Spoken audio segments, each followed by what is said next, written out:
Hi. Oh my God, I love you so much. You guys are awesome. I hear you every single morning. Hello, ladies. Hello, ladies. I love all of you. Wow, this is amazing. I'm talking to Elvis Duran, the Elvis Duran. Oh, sorry.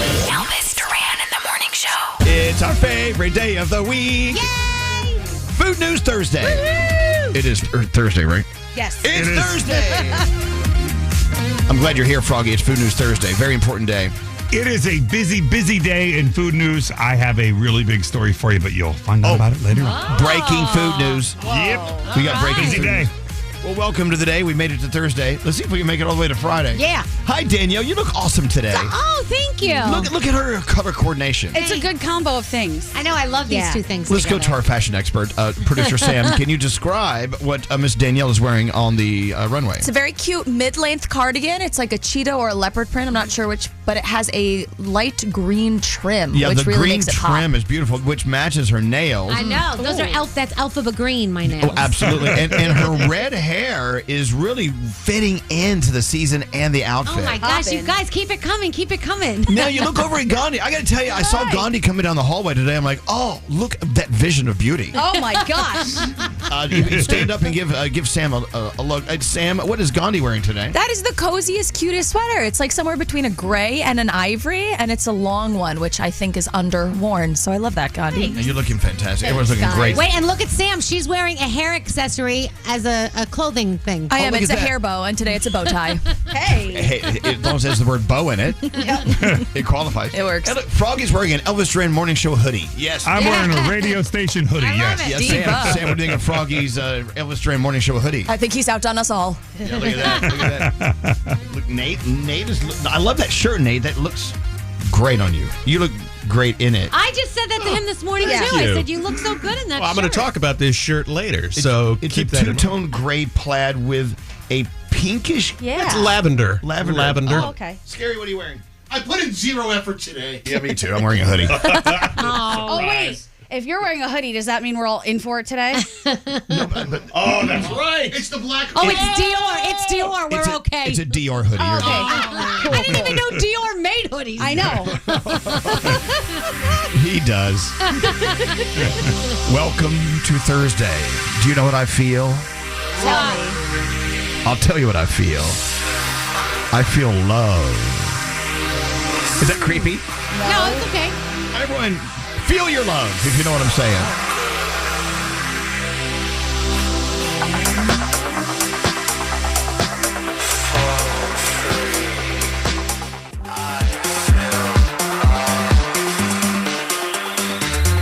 What an apropos song for World Kindness Day. Hey.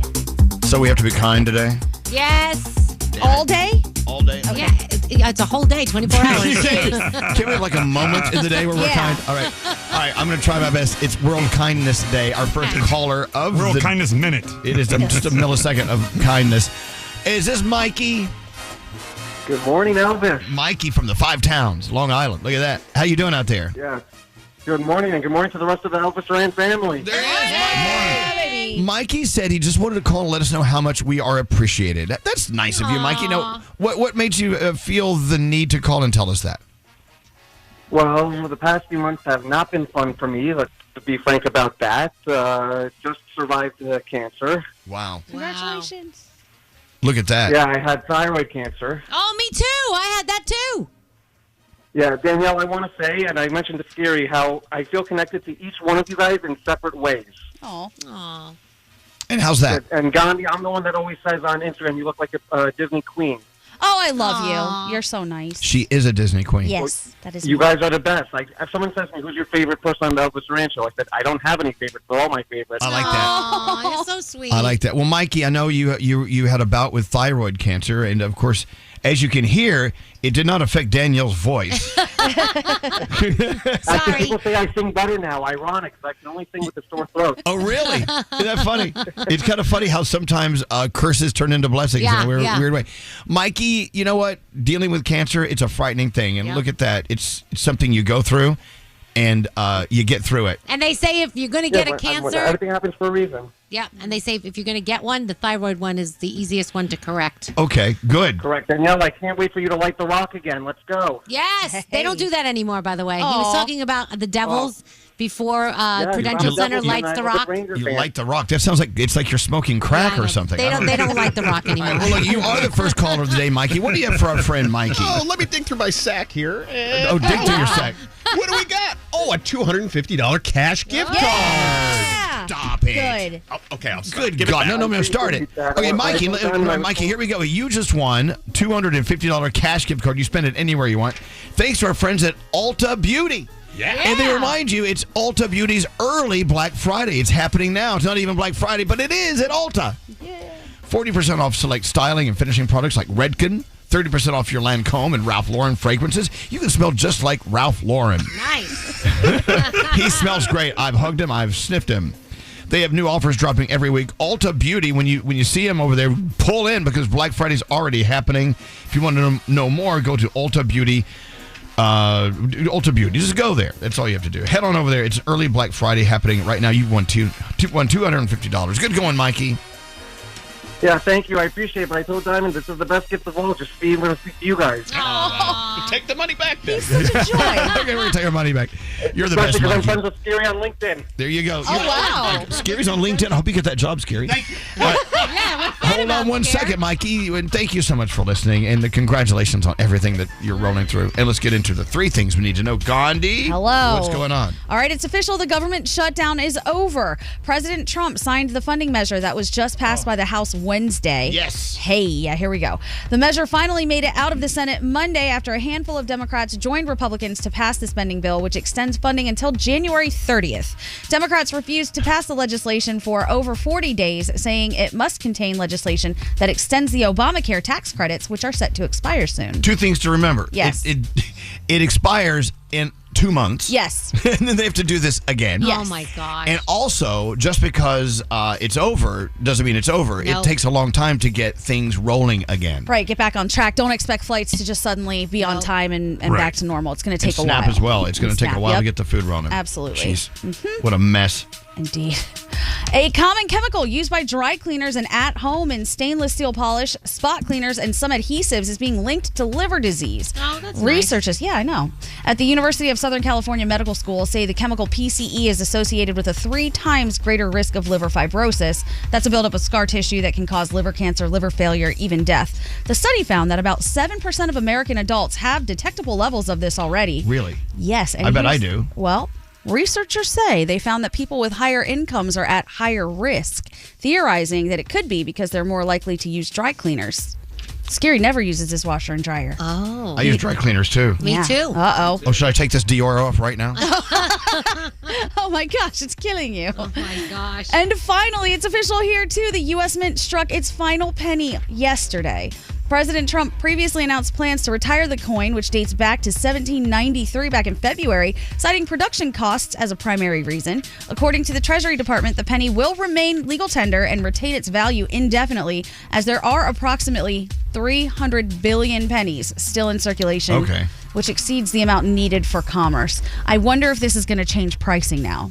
Could be. Everything's going to be rounded up to the 5 or down to the 0. And a special message to Abe Lincoln if he's listening. No worries, you still have the $5 bill. That's right. You know? He'll be fine. And those are your 3 things.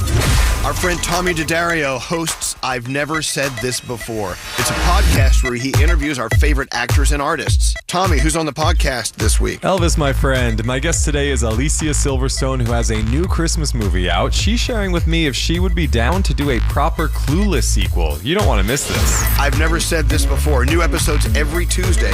Listen on the iHeartRadio app or wherever you get your podcasts. You know, I love the holidays, and I want to feel jolly all season long. But when aches and pains sneak in, it's hard. Thankfully, Aleve can help. With just one pill, Aleve provides up to 12 hours of body pain relief so you can keep moving forward. Use as directed.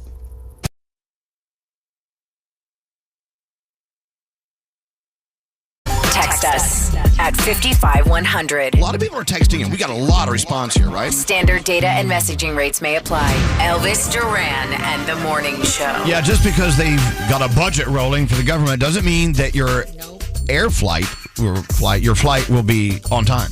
It's going to take a while for that to resolve. Traffic is in the air is still kind of screwed up, and traffic on the ground. You know, here's the thing about New York City. It is a magical time at Christmas, but Christmas time also brings a megaton, a buttload of traffic. Yep. Yes.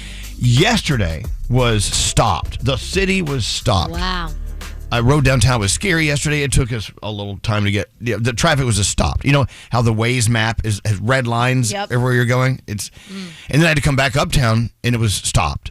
And then I had to go home, and it was stopped. It's just traffic is really bad right now. And let me tell you, today it's already 50 degrees, so I think the weather's going to be beautiful today. So I think there's going to be a lot of people out and about in the city. Good. Yep. Good. Maybe they won't get in a car.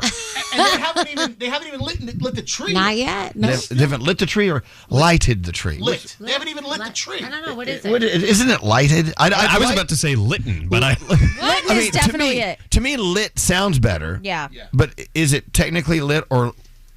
I'm looking to use lit versus lighted. I think people get lit. Things get lighted.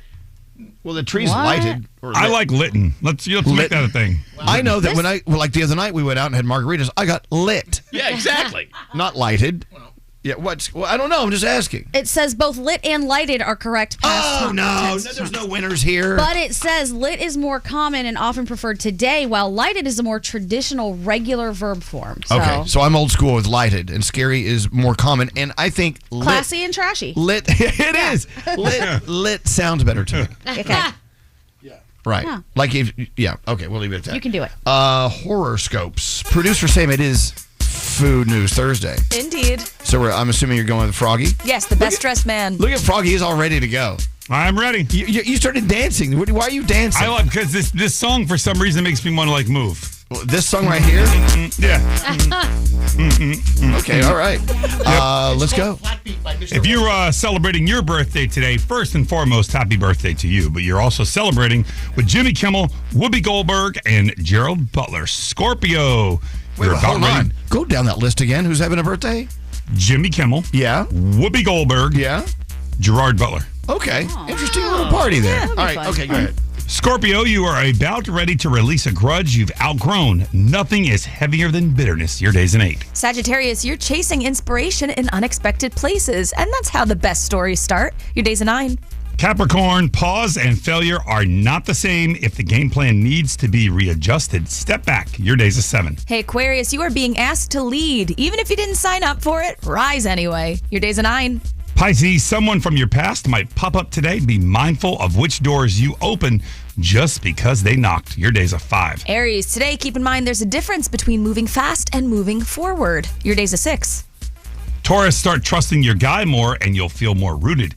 It's right more often than you give it credit. Your day is a 9. Gemini, you're shining in space you used to hide. A past version of yourself is extremely proud. Your day's a 10.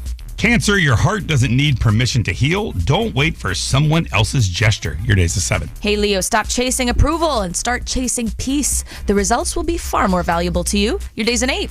Virgo, don't overthink a compliment. Accept the positivity and let it brighten the moment. Your day's an 8. And finally, Libra, you will benefit from falling into a ritual. Start one, big or small, just make it consistent. Your day's a 6, and those are your Thursday morning horoscopes. Thank you. Danielle, what do you have coming up? Diddy broke prison regulations, and now he is getting out later than he thought. Oops. And Kim Kardashian's Skims is worth how much? Really? Mm-hmm. You see, I think I have a theory about the Kardashians and their businesses. Okay. The Kardashians and the Jenners. I think they do very well, and their businesses are thriving. Mm-hmm. But they really enjoy letting everyone know how much they are thriving. They love the validation. Of course For they sure. do. They're the Kardashians. Because I think which Jenner has the makeup line? Kylie. Yeah.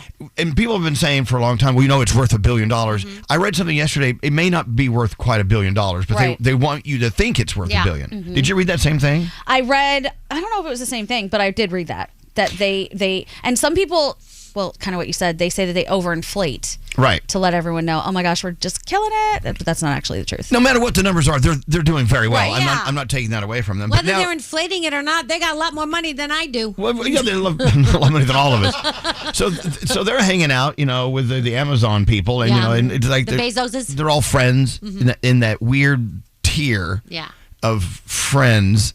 It's just weird to me. How much of it is true friendship versus how much of it is? Well, let's get some headlines off of this. Right. I don't know. Networking, maybe, Networking. Yeah. I guarantee half those people at Kris Jenner's party, they didn't even know. They just got invited because they were who they are. But on the other hand, don't ultra-wealthy billionaires, don't they deserve friends? Of course. So I don't know. What do you mean you don't know? About that. But do they, are all their friends like all these famous people? Maybe they're acquaintances. But they just, if they can get them to show up at a party, wouldn't you? Yeah. Hey, I guess. Yeah, you can get Sabrina Carpenter to come to your birthday That party. would be kind of cool. Okay, I'd love to have her there. Well, if they say your network is your net worth, it makes total sense that really wealthy people would hang out with really wealthy people. That is true. Also, if Kim Kardashian and I were kicking it for a weekend, what are we going to do?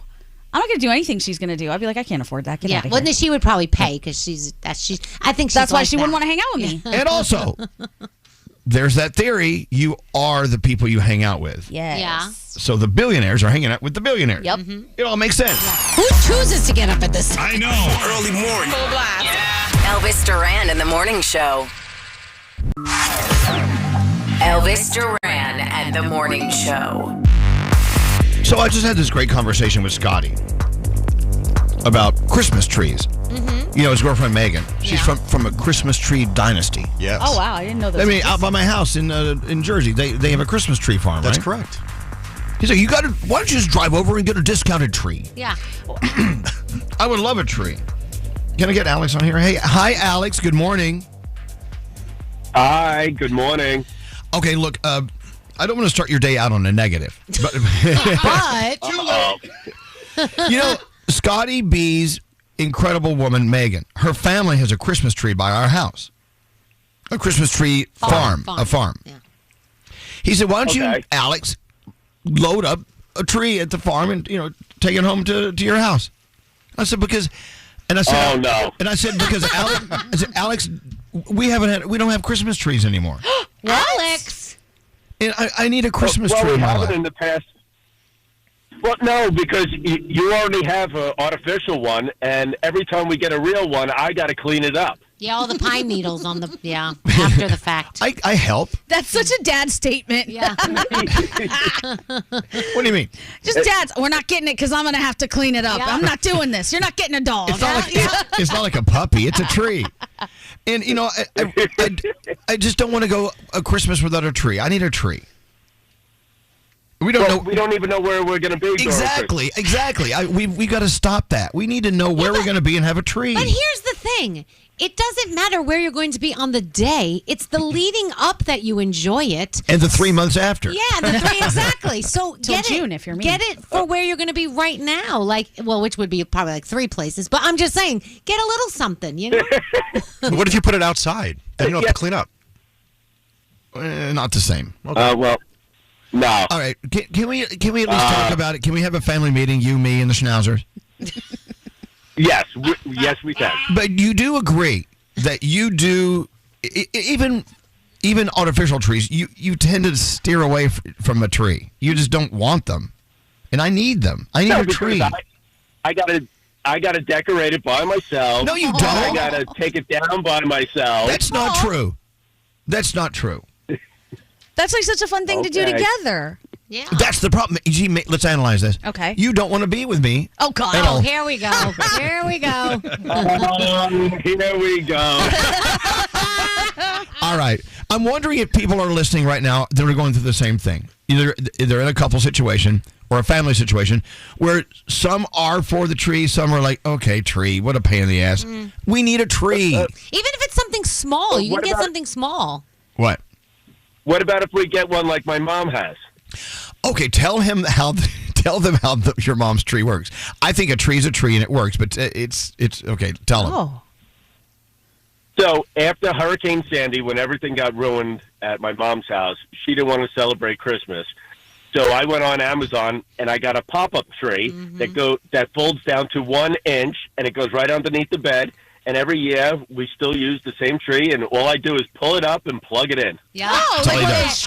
You remember what my grandmother used to do, right? Noni? So she would put a garbage bag over the tree every year, drag it down to the basement. Still decorated. And yes, still decorated, fully decorated. Wherever those ornaments were, when she took that bag off the next year, that's where those ornaments stayed. I like that. At least that's a tree. And so no, I'm not ready for a pop-up tree. I think we can actually decorate a tree. We have beautiful decorations. Yeah. Can't you guys just hire someone to come do it for you? Yeah, That's not the same. Why? Well, Alex doesn't even like doing it. Like Friday, nice. I'm so excited. Friday in my house, it's a very Jonas Christmas movie, right? So we're going to do that, and we're going to start putting up the decorations and just have like a holiday night. I want to do that. Into Saturday morning. Like, come on, do Alex. that, Alex. Alex, we need to do that for us. We need to do that. We could talk about it. Which means no. Now, you know what that means? That means no. I like the Grinch spirit. Okay, watch this. Here comes, what's his name? Scary. I got to come to Alex's rescue. I'm Team Alex on this one because I feel that if you're never home to enjoy a tree, there's no reason to put up a tree or decorate. I'll be home. I'll be home. But you spend more time out than home. Cares? No, I don't. And when you when you walk in your house, Scary, and you see that, or you get up in the morning and your tree is there and all the decorations, it makes you so much happier. I am telling you. Yes. Let me tell my favorite story.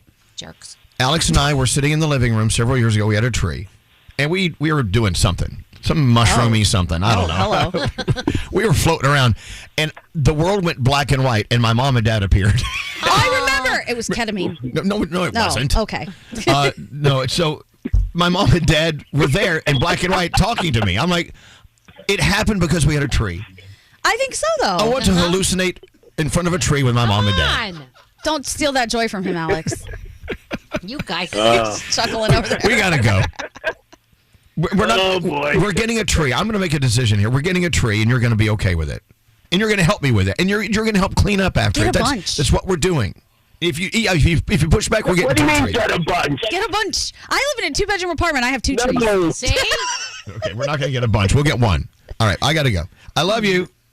All right. You know there are people out there listening going, they're having the same struggle in their house. My sister and brother-in-law have this struggle because she loves to decorate everything, and he's kind of like, I don't care. But she's been really, really busy, and she came home, and he had decorated the whole house, and it looked great. See, that's a romantic Right. gesture. So, Scotty, if you call Megan, let her know. I will. We're getting a tree. We're going to take it home, and we're going to hallucinate in front of a tree. And who's going to cut it down? You or Alex? Cut it down? Yes. Yeah, it's a you go to tree the tree farm. They give you a saw. You cut it down. It's great. I'll do it for you. I'll do it. God, no. Oh my gosh, that is one of my favorite memories as a kid. Cutting down a tree? Yes, growing do you know up in the sap you get on your hands? Growing up in the Bronx, obviously you couldn't do that, so we took a trip upstate, and my dad, that's what we would do, and it was always a special thing when I was a kid. Oh my God! Just don't ask me to tie it to your car. It will fall off. I'm not tying a sappy. You have to deliver. They deliver, don't they? I will. Oh God! There might be a squirrel or a raccoon in there if it's a real tree. Okay, we got to take a break. I tell you what, though, folks, that's bloody nice. Oh yeah! Best time of the day. Ooh. Elvis Duran in the morning show. Our Audible pick of the day is Mistletoe Murders 4, the 4th installment of the cozy mystery romance series, bringing back Kobe Smulders as crime fighter and year-round Christmas store owner Emily Lane. Listen when you sign up for a free trial at audible.com/Elvis.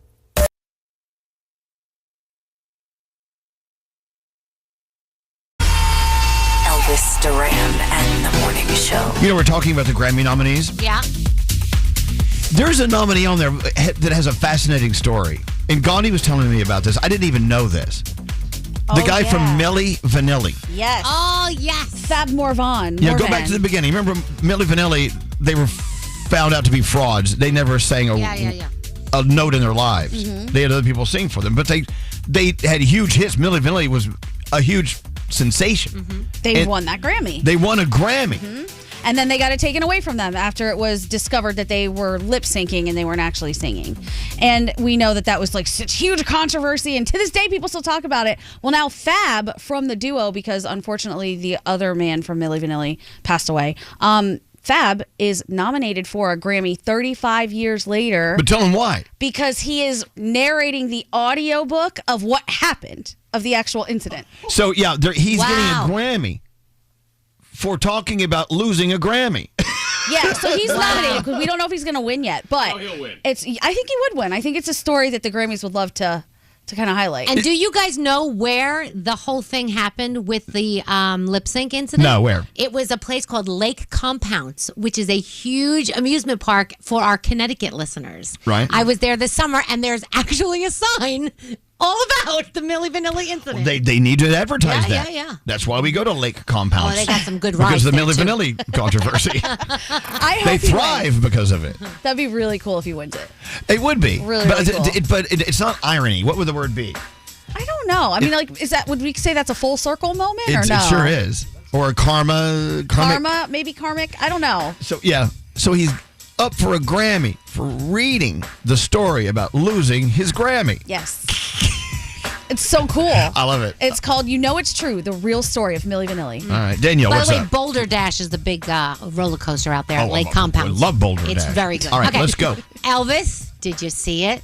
The What? Devil Wears Prada 2 teaser. Yes. No, I I haven't seen sent that. it to you on Instagram, so go check. Okay, I will. My gosh, it looks like it's going to be so good. Anyway, Emily. the devil, basically. Wait till you see. The Devil Wears Prada 2 hitting theaters May 1st. I know Elvis is very excited. Also, I tell you guys about Frida McFadden all the time. She's one of my favorite authors, and she has a movie coming out based on her book, The Housemaid, and that will be out December 19th. And if you haven't seen the trailer, it is out there, so check it out. It's so good. So the 2-year-old that Taylor Swift donated to has rang that bell, that cancer treatment bell. After 8 months, she's finished her treatment, which is amazing. Taylor Swift actually donated $100,000 to her GoFundMe after seeing that viral video and after the little girl called Taylor her friend. And then, of course, the Swifties went and they started donating a lot of money. So it's very cool to see this.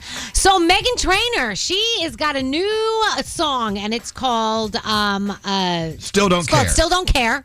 Listen to it.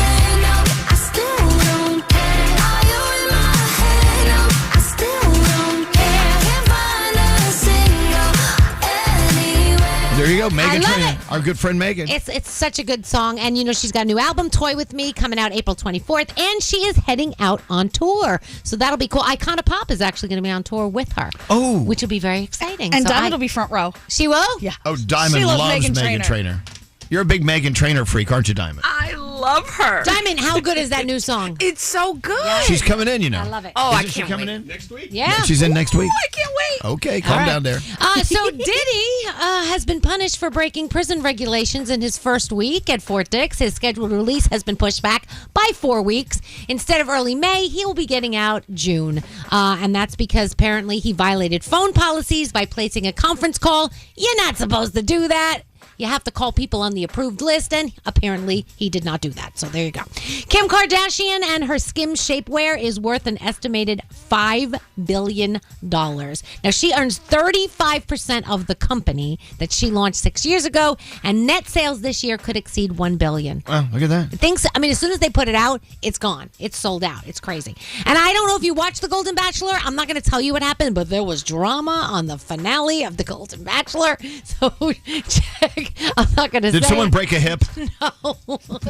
What happened? I'm not going to tell you because Okay. if someone didn't watch, I don't want to piss them off. All right. Thursday Night Football, the Patriots and the Jets go at it. Also, the Graham Norton Show. Tiffany Haddish goes off. That's on Peacock. The series premiere of The Beast in Me. That's a Nate show over on Netflix. Grey's Law & Order, all on tonight. And that's your Danielle report. Oh, you know what I watched? Episode 1, season 2 of Palm Beach, the show. Oh. Palm. No. Palm. Springs? You know, Palm what? Springs? Spring. It's in. No. Which one? Is it the one with the... Beach. Yeah. Yeah, I know who you're thinking. Nicole Kidman one, no? That one? Oh. No, with Ricky Martin and Kristen Wiig. I think it was Palm Springs. No, it's not called Palm Springs. Palm Royale. Palm Royale. Oh, yes! How Carol, was it? Carol Burnett. It's good.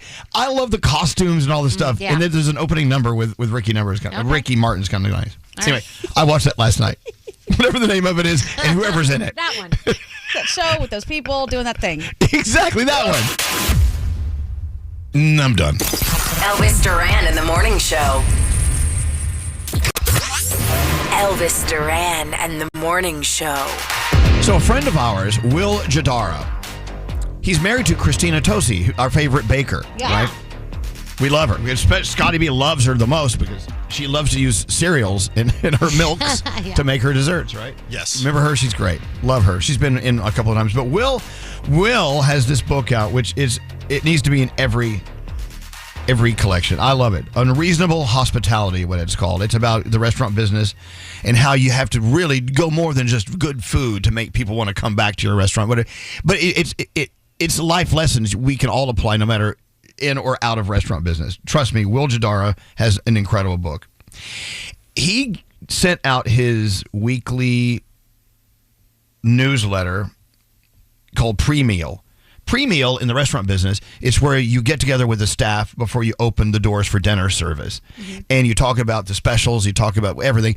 But Will's philosophy is also this is where you pump people up and you really, really understand who they are as individuals who are working at your restaurant to make that night a special night for people who are coming through those doors because you want them to come back, right?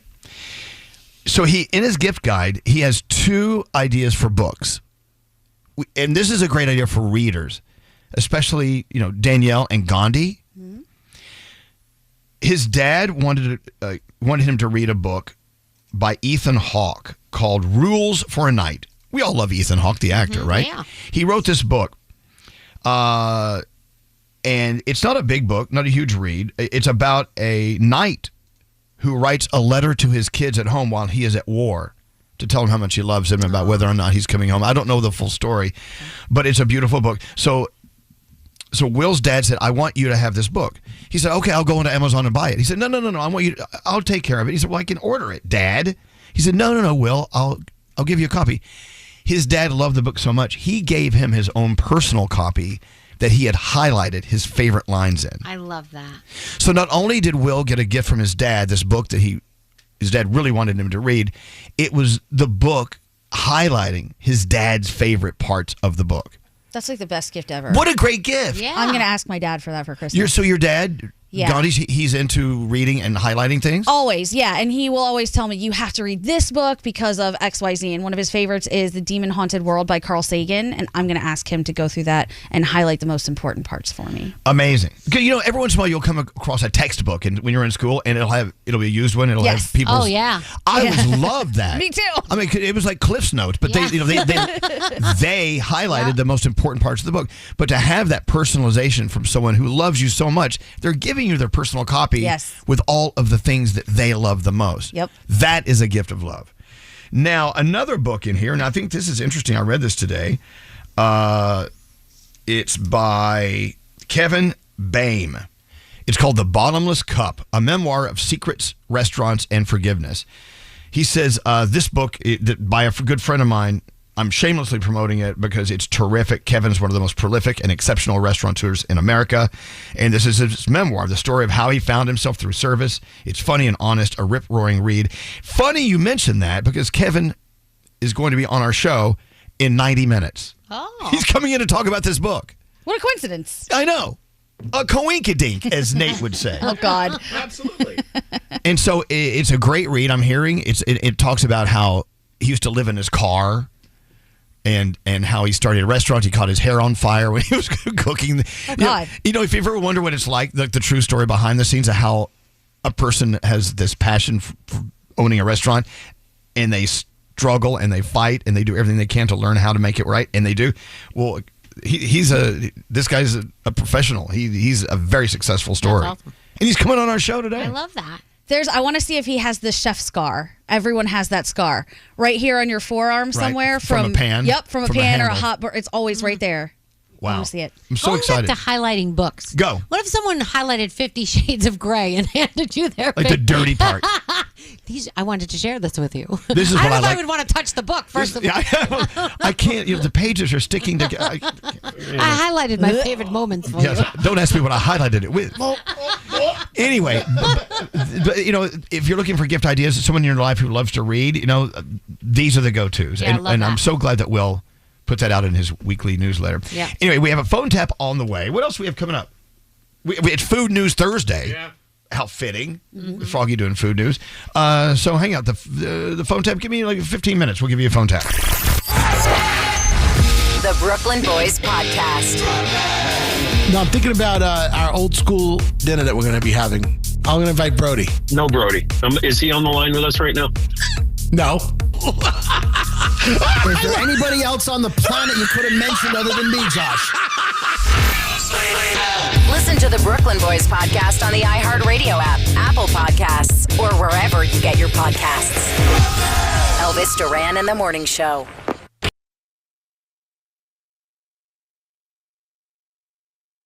Text us at 55100. Standard data and messaging rates may apply. Elvis Duran and the Morning Show. This is so wild. So several years ago, Danielle, our friend Gandhi once came in and she said she had a theory that really, really, really wealthy people fly to foreign countries and hunt people. Yeah. I'm sure of it. Do you remember she said that? Yes. She's like, I know these rich people. Yeah. They're going to other countries, going to the woods, and they're killing game. Yeah. But the game is human beings. This is very Hunger Games-ish. Yeah. And I said, you're crazy. Yeah. You're out of your mind. So tell everyone about the story you found. It's in the New York Post today? Yes. Well, I think it was yesterday that it came out. Okay. Apparently, there's a story coming out now that says rich foreigners allegedly paid upwards of $90,000 to shoot people during human safari trips to Sarajevo in the 1990s with an extra fee to kill children. She told me this, Yes. and my heart sank. I cannot fathom the thought of someone wanting to kill someone, especially for sport. Right.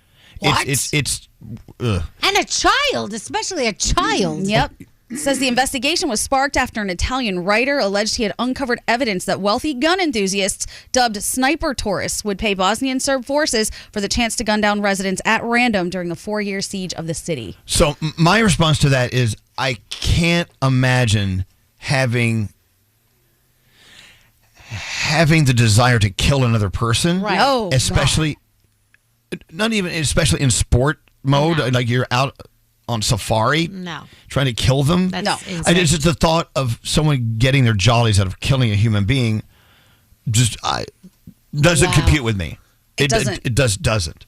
It does with Nate, as we know. But Right. Nate seems to have a smile on his face as we speak. I'm kidding. There he goes. Okay, here's the thing. I don't even. That's a joke. I don't even want to make fun of this because it makes me sick to my stomach. So Gandhi and I started talking about taking a life. Yes. And I said, I can't imagine someone who can just say, okay, I'll kill someone. Mm-hmm. I don't want to imagine it, but I know it's true. Mm-hmm. It happens. So then we moved to animals. Mm-hmm. Gandhi said, well, I heard of this other thing you can do. Yeah, so my cousin went to a country in East Asia a while ago, and they were at a range shooting different weapons and having a good time. And when it was done, they came to my cousin and his friends and said, hey, we have this super special offer where you could shoot a cow with basically a rocket launcher and blow it to smithereens. And my cousin was like, on what planet would I or anyone ever want to do that? But apparently this is a very popular thing that they do. Gosh, that's awful. Yeah. So so Gandhi said, would you do that? I said, no. No, I would not. I would not want to shoot a rocket launcher at a cow. Never. Any animal, anything. I know, but that's where we went. you'd kill a cow. You had a steak the other night. I mean, no. I don't get into the actual killing of an animal. No. Mm-mm. You know, not at all. I think if I had to kill an animal to Okay, hold survive, on. Here we go. Yes. This is the conversation This where is it exactly went. what he I think I said. might starve to death because I don't think I could do it. Or just eat a lot of salad. Yeah, eat a lot of Vegetarian. plants, and then I die from a poisonous berry or something. Exactly. So my question to Gandhi was, have you ever killed an animal, a living being? Right. And your answer was? I mean, of course, like if we're talking about bugs and stuff, for sure. I've stepped on a bug in my life. Now, you guys all know I will try to catch them and release them, no matter what they are. Catch and release. Catch and release. Out of fear, a palmetto bug might still get it because they freak me out. They're so big and they're terrifying and they're... Ugh. Yes, a palmetto bug, Okay. maybe. That's it. And I think if I had to survive, I think I could do a fish. Okay, so I thought about it. I went, oh my God, I've killed fish. Yeah. When I was a kid, I used to fish all the time, and we would have to fillet them, and we would eat them. Yeah. And I didn't, okay, so I'm like, oh God, okay, I've killed animals. Yeah. All right. I I think is that where I drew the line? Yeah, you said a fish is your max. You're like, I've done it, yes, and that's about it. I don't think I could do anything else. Oh, okay. Lobster. Lobsters. Lobsters and crabs. I've killed those because yeah. Nice. Okay, so I thought about it. I have taken life. Mm-hmm. I have. I think I've killed a bug, but most of the time I'm like, Gandhi, you know what I say.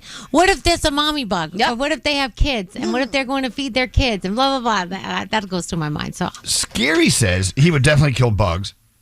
Rats. And also, we've extinguished a mouse or two here and there. Oh, no. Mm-mm. You wouldn't do that? No. But Scary says he would kill a raccoon or a possum. Are you insane? Hold on a second. If it's chewing on wires and things and destroying my property, or if it's foaming at the mouth, or if it's rabid, I'm sorry, it's got to go.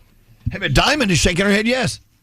Yeah, absolutely. You would kill a possum or like a raccoon? Hell yeah. You are I'm full of it. Well, I would be scared to actually do it. Okay, then the answer is no. Yeah. Oh, okay. The answer is no. Okay, fine. Oh, thank God. I was so worried there for a moment. This girl found a cockroach and didn't sleep in her home for like 2 months. Yeah, literally. I ran. Diamond doesn't. She's not the biggest lover of animals, right, Diamond? Like, she's in love with them. Yeah, and also, like, why are we acting like we don't eat chicken? I know, that's my point. But I wouldn't go and kill a chicken. Like, I couldn't kill it myself. If Spencer and Preston's life Here we go. depended on it, you would chop that chicken down, Danielle. You're right. If come it on. was their life or the chickens, I would choose them. Come on. But we had to go to a chicken farm, like a turkey farm, Right. because there were no more turkeys in the supermarket one Thanksgiving. Yes. So my dad went in, they picked one, they killed it. I wouldn't eat it because I said that was just walking around. So that I is- cannot eat that. This is the confusing part of us. Yes. Because we will happily eat something that has been pre-killed. Right.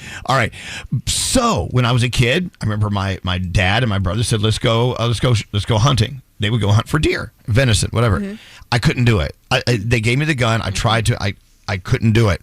My good friends are out this week in the out west. they're shooting elk or whatever. They're not elk, out of something. I don't know. They're out there doing their big game hunting and they eat it. I couldn't do that. But that lobster out the door. Yeah, I can't do it. Don't you go back to Bambi's movie and you think about the fact that Bambi's family doesn't come back because someone killed Bambi's family? Exactly. I mean, really? Okay, so that's the question. You know, and if you want to have this with your friends today, what a festive conversation. You may be a killer. You admit it. Admit it that you have that instinct to kill that crab. See, the thing is, it's what we put different levels of value on different beings. Like someone said earlier, they used to pour salt on slugs. Was that you? Who was that? Oh, that was me. That was you. Yeah. That's killing I know. I feel bad about it now, but you know. Scary said he would kill a fox. But only if it was coming. You would get killed by a Hold on a fox. second. If it was coming from my chicken coop, and I was raising chickens that were You're laying what? eggs, I don't want it. No way. Wait, what floor in your apartment building do you live in? Now, what floor do you live Picture on? you with a I'm just succulent. saying, What floor do you live on?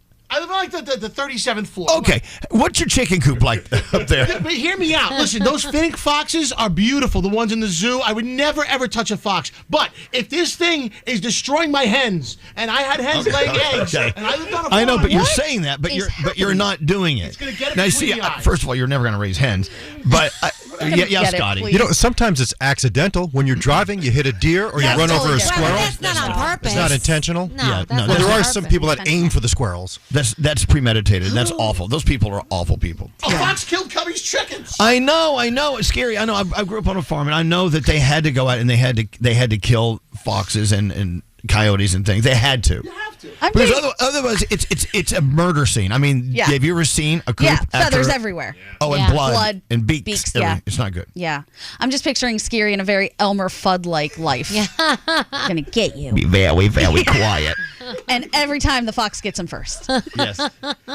Scary. I would kill a fox. Yeah. Please. Don't murder my See, you're full of crap. Please. You're never going to be in that situation. But if you were, I see why you would. Please. Anyway, so that's the conversation you have with your friends today. What a time. Look at that. Straight H eating a banana. This is all very entertaining. I was Googling this whole Cambodia rocket launcher Oh, thing. see, I didn't even say that. I didn't even say the country, and you got Would you it. blow up a cow with a God, rocket no. launcher? With a rocket? What animals have you killed? I know you're from Erie. I know you guys you hunt. Oh, gosh, yeah. All the time. What'd you kill? When I was a kid? Yes. Oh, a squirrel. You went squirrel hunting? Did you eat it? That's what everybody does. Did you eat it? Yeah, you eat the squirrel. At my house, my we God. feed the squirrels, and they're like pets. My husband loves squirrels. Or as Scary says, a squirrel. I didn't know people shot squirrels for sport. Oh, go to West Virginia. No. It's a big thing. I mean, I love West Virginia, but I'm not going to shoot squirrels. That's so sad. All right, we got to move on. All There are three right. things we need to know from the one and only Gandhi. There's so much happening. Okay. Speaker Mike Johnson says a bill compelling the DOJ to release all of its Jeffrey Epstein case files will receive a vote on the House floor next week.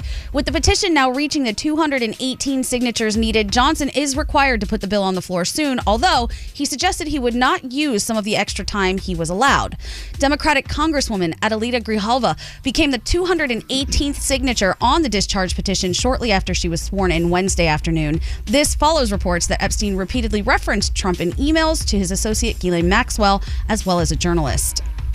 After 43 days, the longest federal government shutdown in history is over. Not only are government agencies reopening, but the FAA is freezing those flight reductions that have created chaos at the nation's airports. Flights were cut at dozens of busy hubs due to staffing shortages as air traffic controllers had to work without pay, and many opted to call in sick and work other jobs to make money. More cuts were planned until President Trump signed off on ending the shutdown Wednesday night. The FAA said it will monitor staffing levels as controllers start to receive their back pay. And finally, tech billionaire Jack Dorsey says he's bringing back a version of the social media app Vine and calling it Divine. The 6-second videos were shut down by Twitter nearly a decade ago, but an archive was saved. Dorsey, who we know helped start Twitter, says that creators own the copyrights to the old videos, so the rights did not transfer to Elon Musk when he bought Twitter, and they think this is going to be huge. And those are your three things. Oh, thank you so much. And by the way, I just want to be very clear about something. If someone's out there and they're shooting game for eating and whatever, that's you. I'm just saying I wouldn't do it. Sure. I'm not saying that you're wrong for doing it. Okay. Shooting people, I'm against that. No offense. Yeah, horrible for doing that. Interesting question here. Whatever. Listen to this text. Whatever company lets you blow up the cows with the rocket launchers, would you let them sponsor a free money phone tap? Our company probably would. Absolutely. Are you kidding me? They're going to rename our company Eat Heart. Yeah. I feel like if you listen closely, you can hear the cold calling right now. I know. They're calling them right now. Oh, my goodness. Also, there was another text, which is great, and it was highlighted. Where'd it go? Crap. It's right here. You're talking about this text company is the worst. Love the conversation. Oh, yeah, love the conversation. But I hope we all realize that humans are the only ones that attach emotion and belief to other animals when regarding killing. Lions and tigers and bears, they all just eat each other. That's what they do to survive. There's no reason why we can't eat these things to survive and live. Okay, look, I've been on safari many times. I've watched the circle of life in action. And I'm not a lion living on the Serengeti. Right. You know, and I get that. And I'm not against it. I'm just saying, I can't pick up a gun and kill an animal. No. Right. I can eat an animal that someone else has killed. That's my point. We as humans are interesting, aren't we? Yeah, It's there's crazy. a level of hypocrisy that we all accept. We know that that's how it is. But also comparing ourselves to animals, people do that very conveniently. Animals do a lot of stuff that we wouldn't do. So let's not go there. Coming up, a free trip phone tap and blow up a cow in about 15 minutes. Don't answer the phone. Elvis Duran. The Elvis Duran phone tap. All right, Garrett. Yes. Whip it out. Well, excuse me. No, do the phone tap. All right, yes. Paul wants to phone tap his friend Amy. So Amy had to get some dental work done the other day and asked her friend Paul to pay some unpaid parking tickets for her because she had to get this work done. So I'm going to call from the DMV saying, hey, Amy, you didn't pay those tickets. So we have dental work and unpaid tickets. What could possibly happen? Let's see what happens. Hi, I'm looking for an Amy. Yes, this is she. Amy, hi, this is Adam Scott at the DMV.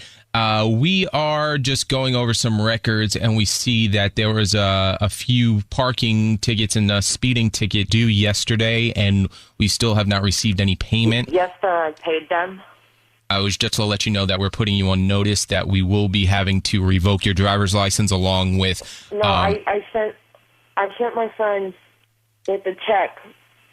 Well, I sent my son okay. with the check and the paperwork. No need to lie to us. We are normal people here. You can't do that. I have to get to work. You don't understand. My son, he took the check and he dropped it off for me, and he told me that he did it, and it's paid. Like, you can't take my license. How am I going to get to work? Well, ma'am, there is public transportation.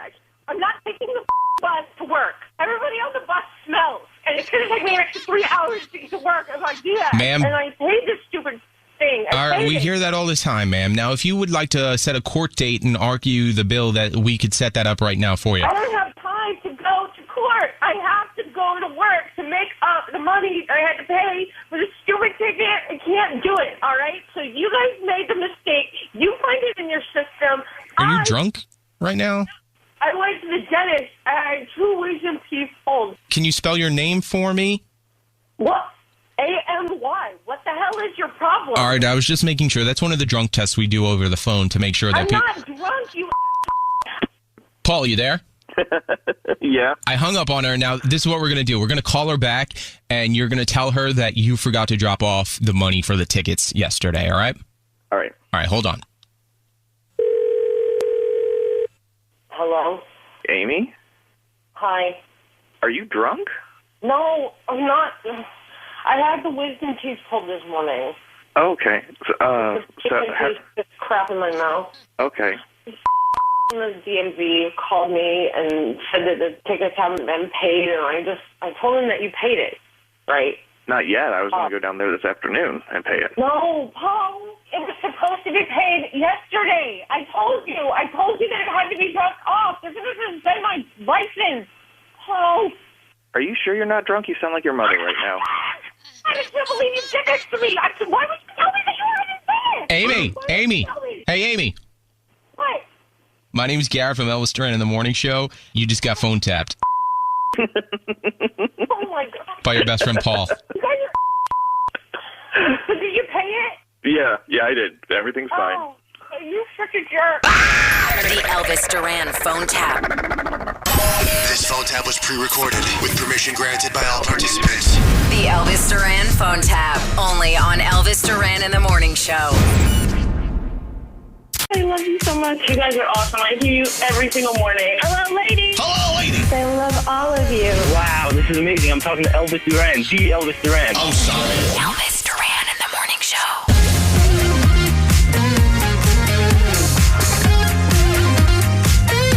Oh my God, I'm so sorry. Hi. Oh, woo. Made it. I had a moment to go outside and get a little fresh breath of air. Or breath of fresh air. But, as typical in this place, I was like running to get to the elevator to go downstairs. And Nate's like, you only have 5 minutes. You have 5 minutes to get downstairs, get your breath of air, then get back up here. But between here and the elevator, it's like, oh, wait, hold on a second. I got to ask you about, can you bring your calendar out? I need to ask. So can I come back in a minute? I just want a little air.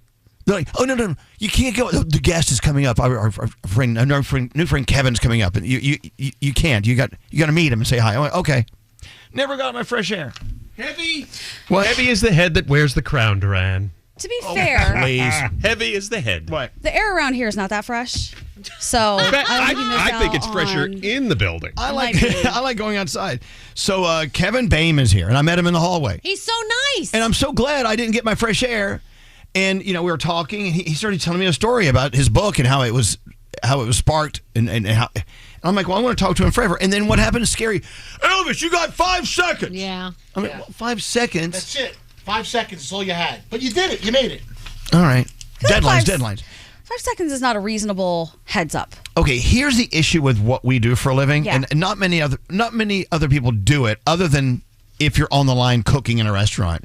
Because once you fire up a dish, it starts cooking, you got to take it off eventually. You can't just go out for a breath of air and come back and maybe it's done, maybe it's not, right? Yeah. What we do is live, and we go by the second. You know what I'm saying? Yeah. The song is over. You got to be on. You don't have a choice. No turning back, and there's no redos. There's no redos. It's live, baby. It's This live. is a podcast. We're live. Okay, so let me get back to the show. Kevin Boehm has a book out. It's called The Bottomless Cup, the memoir of secrets, restaurants, and forgiveness. And he started talking about it in the hallway. I'm like, okay, this guy's fascinating. I'm in. So he's coming up. Okay. Another storytelling moment on our show of nothing but frivolous fart jokes. We haven't had any of those today. No. No one's Not told a one. fart. Look how Maybe impressive Kevin we will are. tell us a good fart joke when he gets here. We had serious discussions about Christmas decorations. Is that what you're talking about in the hallways? Yes. All right. Here's my favorite part of Thursday. It's Food News Thursday. Froggy is in the house. You ready to go, Frog? Yes, I am. Froggy's got food news. It's magically delicious. All right, Froggy. I know you've got a lot of sales going on, some seasonal food items that are available now and now only. You've got all sorts of stuff, so it's you. Take it away. Yeah, you might be sitting in line at Starbucks right now, and I'm going to tell you why it's the busiest day of the year at Starbucks, because today is their Red Cup Day. Customers can order a handcrafted holiday beverage. You get the free collectible, reusable Red Holiday Cup at participating locations, and yes, it is the busiest day of the year. Now, customers get a free cup whether you order in person, through the drive-thru, on the app, or through the Starbucks delivery on DoorDash, Grubhub, or Uber Eats.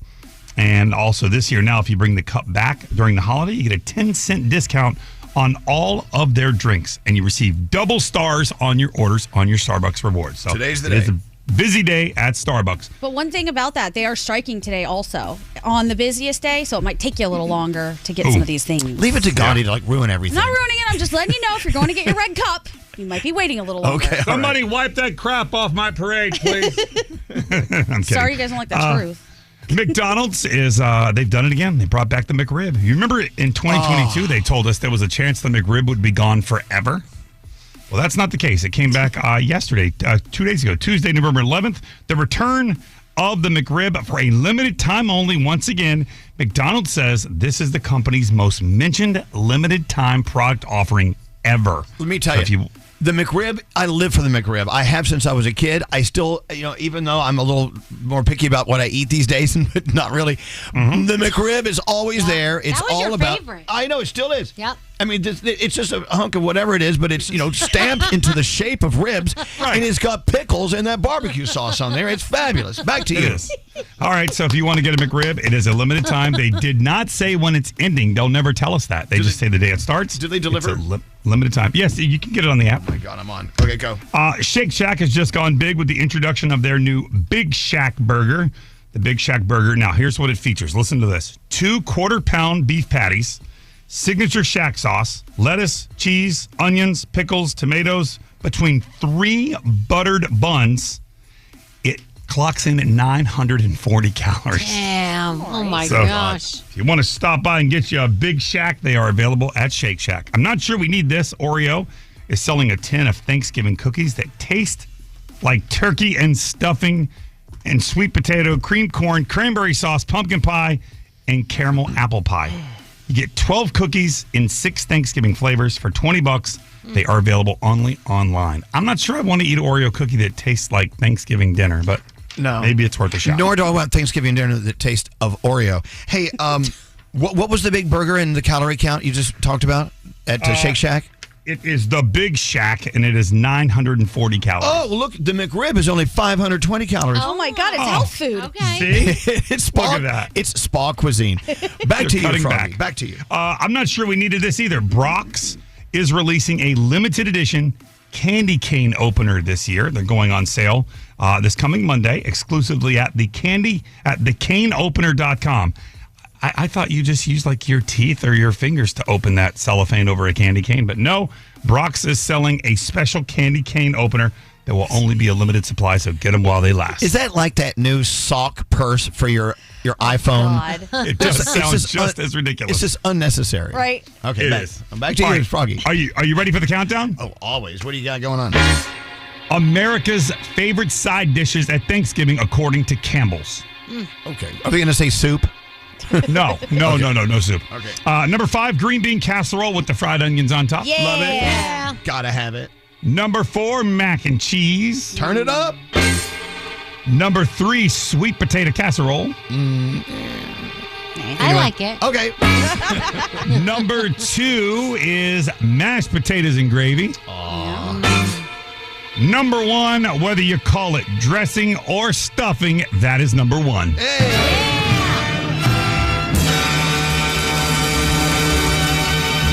I gotta say, this food news report from Froggy was, I think, in my opinion, one of the best we've ever had. It was varied. It was very well scripted and talked about. The stories were there. Standing ovation. Standing ovation. Thank you. He talked Thank you. about I'll give myself a standing ovation. Give yourself a standing. Okay, I'm sitting down Very again. well balanced. This would have been a very beautiful plate to see. It was. Yeah. Why don't you do more like that? Yeah, why can't you be more like that? Exactly. Frogs food news. Perfect. Let's do Around the Room. Okay, where's Around the Room music, Scary? There it is. I love it, though, Froggy. You went on a one for that. Hey, I know you may have to run in a second, so let's get you on the Around the Room first. It's more Froggy. More Froggy all the time. I learned that yesterday when your wife is when you think she could be in a mood, that is not the time to ask her, are you in a mood? Just letting you know. Bad idea. Does it ruin it? Yeah, well, because I could tell she was not having the best day, and then it was turning around. She was kind of going at me about something, and I'm like, oh, wait a second. Are you in a mood? And then bang, that was it. That's all it needed. It was like light the fuse and run. So. Asking someone if they're in the mood puts them in the mood. Yeah. Sure. Oh, no, not that mood. No, if they're in a bad mood and you say, hey, are you in a mood? It triples, maybe quadruples the mood. You shouldn't say, hey, are you in a mood? Mm-hmm. When you want them how do I know? When you want them to be in the mood? I don't think so. No. Definitely. But how do I know if you're in a bad mood? How do I ask? What's the proper way to ask? You Gandhi, knew. That's Danielle? why you asked. Ask, are you horny? No, I didn't want. No, she was in a bad mood. By That's now, what I said. you know when Lisa's in a bad mood. Don't even ask. Why would you ask? You know her. I'm so confused. Leave her alone. I feel like we're having two different conversations at the same time. I will tell you. I know. I'll tell you this. I know people who are in more of a sexy time mood when they're in a bad mood because they want to bang it out. Wow. Really? Wow. Yeah. Okay. I wish that was the case with her. Me too. All right. Well, thank you. Thank it's you. all about being in the mood. So, was she in the mood? Or no. In a mood? In a mood. Yes, Okay. she was in a mood. Yeah. Okay.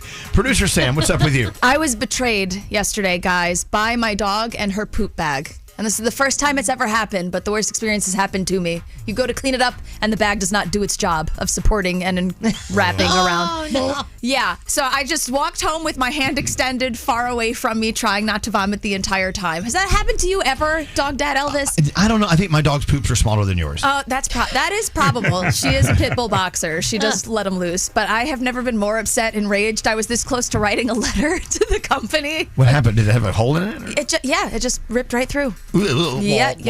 You got to double bag that baby. I'm going to double bag from now on. Betrayal. Thanks for sharing right after food news. I had to purge, you know? Hey, what's going on there, Danielle? So this is for people who wear eyeliner, especially the little pencils that you twist up. Every now and then, the little, point of the pencil might break off and fall somewhere in the bathroom or wherever you're putting your eyeliner on. Find it right away. Because if you don't, and it's like a dark black, you're going to find it everywhere. I couldn't find the damn thing that fell on the floor, and I wound up stepping in it. And when I tell you, it was all over the rug. It was all over clothes. It was all over my hands. It was a disaster, and it's very hard to get out. So if you drop a little tip of your eyeliner on the floor, don't stop until you find where it went, because if not, you're going to wind up with a disaster. Scary, did you hear that? Yeah. All right, very important news. This is for all the eyeliner people out there. I wear guy liner sometimes. Yeah, right. Hey, what's going on there, Nate? See this shirt I'm wearing? Yeah, and we love that shirt. Thank you. It's not new. It's old. I just haven't worn it because I've been fat. How about that? How about that? Your skinny shirt. It finally happened. Are you back in your skinny shirt? Everybody listening, you guys all have that shirt or that pair of pants or some article of clothing. You Everything say, I own is too tight. I'm going to fit back into that one day. Well, guess what, biatches? This guy did. Good job, You buddy. look Thank good. you very much. He can't high five you. He can't. He's not at that point yet. He's got to keep the arms down in the shirt. Does this mean I can have your fat shirts? You can have my fat shirts now. Oh my God! Do you remember when Ryan Seacrest offered you his fat suits? Oh my God. That's right. No, that's when I lost weight. No, he said, "Oh, you've lost weight. Now you can fit into my suits. You want some old suits?" Yes. I went, no, I don't want your stupid old suits. They smell like Ryan. Remember that? He's like, man, you look great. You've lost all that weight. I've got some suits for you. I don't want them, but thank you. You're very kind. Hey, Scary, what's up? So a survey came out a few days ago that 30% of Gen Z feel that cash is cringe. It's outdated. It's out of touch. They don't want to use cash. They'll only use... And listen, I love a good electronic payment. But I have actually gone back to using cash when it comes to tipping. I found... Cringe. But they love the cash, though. Yeah, I'll tell you what. Yeah, the servers, they are all about it. So waiters, waitresses, because they get it on demand. They don't have to wait for their paychecks. It's right there. It's obviously it's not taxed. Tip in cash, okay? I know. I don't care how you feel about cash. Tip in cash. I'm in. The other day we were at the mall and I had a $20 bill, and so for some reason it ripped in half. And I It's all I had in cash. I wanted to pay with it. And they looked at me like, we cannot accept that. I said, well, do you have some tape? Yeah. That's not legal to tape money. I said, yes, it is. Of course it is. They had no clue. What's the legality on that, Scotty? Taping is fine. It's fine. I know, but if someone only takes credit cards all day, every day, and they never take cash ever, and some old guy with cringy cash comes in, they don't know what to do. Call the manager. They have to take it. She was the manager. Really? Yeah. You know, really quick, a fun story. A friend of mine wanted my daughter to do something, Cooper, that she normally wouldn't do. So he ripped a $100 bill in half, gave her half of it, and said, listen, when you complete this task, I will give you the other half, and you tape it together and you can use it. She has not completed it yet. Oh, Jesus. You used to do that with call girls, didn't you? Yes, I did. With $2 bills, though. Oh, my God. Yeah. I have a task for you. And a half of $100 bill. Hey, Gandhi, what's up with you today? All right, I had the best night last night doing two things. First, I got to go to the American Museum of Natural History. Love it. Which is one of my favorite places in this city. You can learn so much. There's so much to see. There's a new dinosaur exhibit there that I had to go check out, and I got to see a little preview of it because they are a partner of ours. But one of the things I got to do was walk through that museum without anyone else in there. That's cool. I was so happy. I was like skipping around, looking at things. There's so many things you can actually touch. They let you touch. It says touch it. So that was a really good time. And then I went and checked out a new restaurant that Elvis was talking about yesterday, Lumusina. It was amazing. Now I have to say it. You have to say it. Go ahead. I'm a partner. You're a partner. No. I'm an investor. Investor, yes. Yeah, so I was late for my reservation, so I had to call Daddy Investor to help me out. And he did. And I love you for that. So thank you, Elvis. I had a really good time there. And how beautiful is it? Beautiful. It's a restaurant. It's a great spot. It's gorgeous, and the food was amazing. I brought Danielle some of it today. Yes. I brought her my leftovers. I got a meatball and some guac. There you go. You're living large. I promised her I would, so I did. Lumunisa is a beautiful, beautiful restaurant. It was really cool. And it was packed. Oh, my God. Oh, good. Yeah. We like that. Your investment's doing well. Okay, good. Okay. All right. There you go. Around the room. Danielle. All right. What you got going on? So Netflix is doing something pretty cool. They're opening their first physical Netflix house in the King of Prussia Mall in Pennsylvania near Philly. It's described as an engaging space where fans can play, explore, and taste their way through beloved shows and movies. The entrance is designed like a big red envelope, like their DVDs came mailed in, remember? And there's an immersive experience, themed dining, shops, and a ta-dum theater for special screenings. Okay. So this is pretty cool. First trailer for the Super Mario Galaxy movie is out, and that is premiering April 3rd in your theaters. Chadwick Boseman, can you believe he has been gone since 2020, where he died at 43 years old from colon cancer? So he is being honored, and he is getting a Hollywood Walk of Fame star, and his wife, his widow, will be accepting the award. It all goes down November 20th, and of course, we're going to honor and celebrate his extraordinary legacy. Let's talk about Lady Gaga. She was doing her Mayhem Ball tour in Antwerp, and she paused her performance because there was a fan in distress. She said, wait a minute. Stop. Is everybody okay? She said, everybody get quiet so we can hear the person that needs the help. They got them water, they took them backstage, and they made sure that the person was feeling better. So I love when artists do that and they stop and make sure you're okay. Tom Felton returned to the role that made him famous. He made his Broadway debut as Draco Malfoy in Harry Potter and the Cursed Child, and the crowd went crazy. He got a 30-second ovation just for stepping on the damn stage. Wow. So cool. And then his curtain call, they went nuts. And then I saw a video of him after the show. He went to the stage door and met the fans, and he stopped them from cheering. And he said, I just want to thank you guys for being here for me. It was so sweet and so nice of him to do that. So pretty cool to see him up there on that stage. Football, you've got the Jets, you've got the Patriots going at it tonight. The Graham Norton show is on. The premiere of Tiffany Haddish goes off on Peacock. The series premiere of The Beast in Me on Netflix. Don't forget Law & Order and Grey's, and that is my Danielle report. All right, so Kevin Boehm is in here next. Look, he's, of course, it's all about great food and hospitality, some of the best restaurants in America. But his book is about like how he did it. And, this story could apply to anyone doing anything, restaurants or, insurance agencies or, fireplace cleaners, anyone. To hear what he went through to get where he is very inspirational. And he's going to be talking about that coming up in a second. Hang on. Mother Knows Death. Pathologist assistant Nicole Angemi and daughter Maria Q. Kane dive into the bizarre, creepy, and fascinating side of death, crime, and the human body. What did she do with the head? How long did she have the head? Did she bring the head with her and had it for a while and it started decomposing and smelling? Open your free iHeartRadio app, search Mother Knows Death, and listen now. Elvis Duran in the Morning Show. Born from the tragedy of 9/11, the Tunnel to Towers Foundation has been honoring America's heroes ever since. Donate $11 a month at T2T.org. That's T2T.org.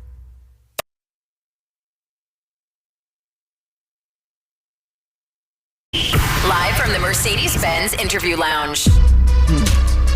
Got a question for you. Are you a fan of the Food TV network? Yeah. Yeah. Yeah. How come? Because it's yummy. It combines my two favorite things. What? Food and TV. Okay. Yeah.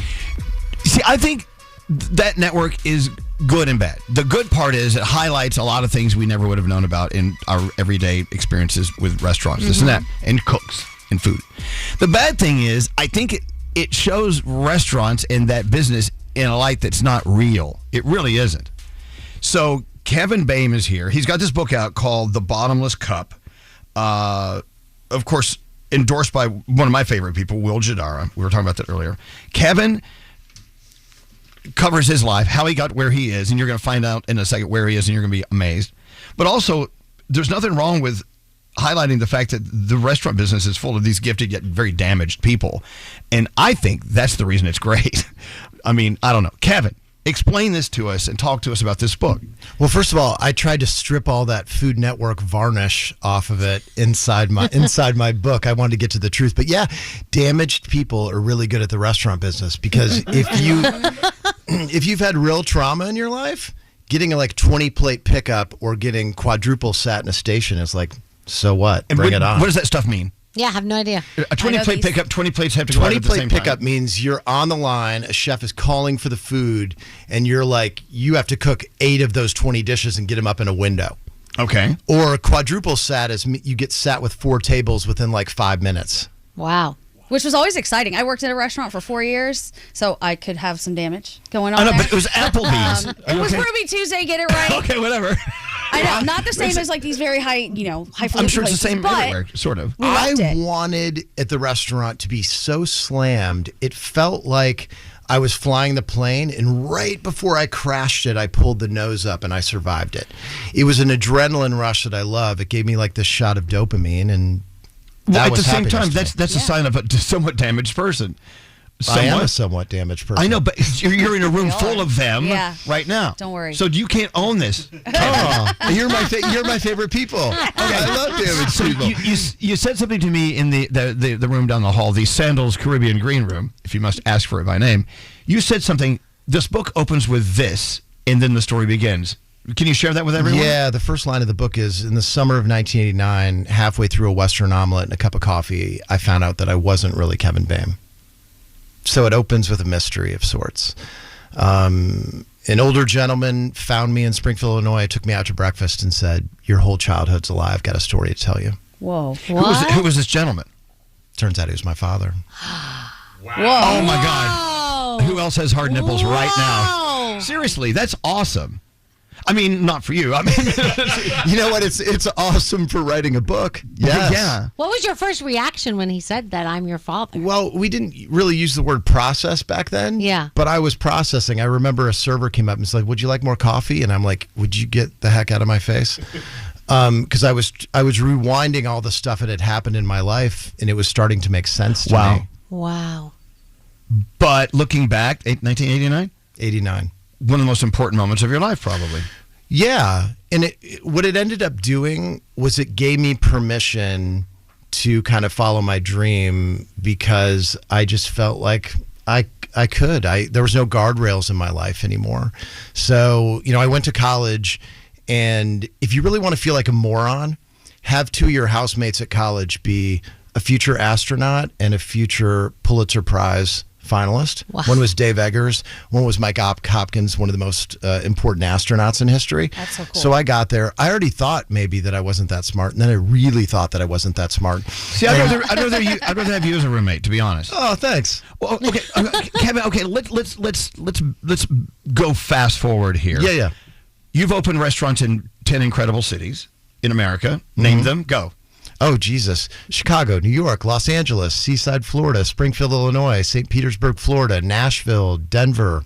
Oh my God, you actually can Silicon name them. Valley. James Beard winner and nominee. How many times?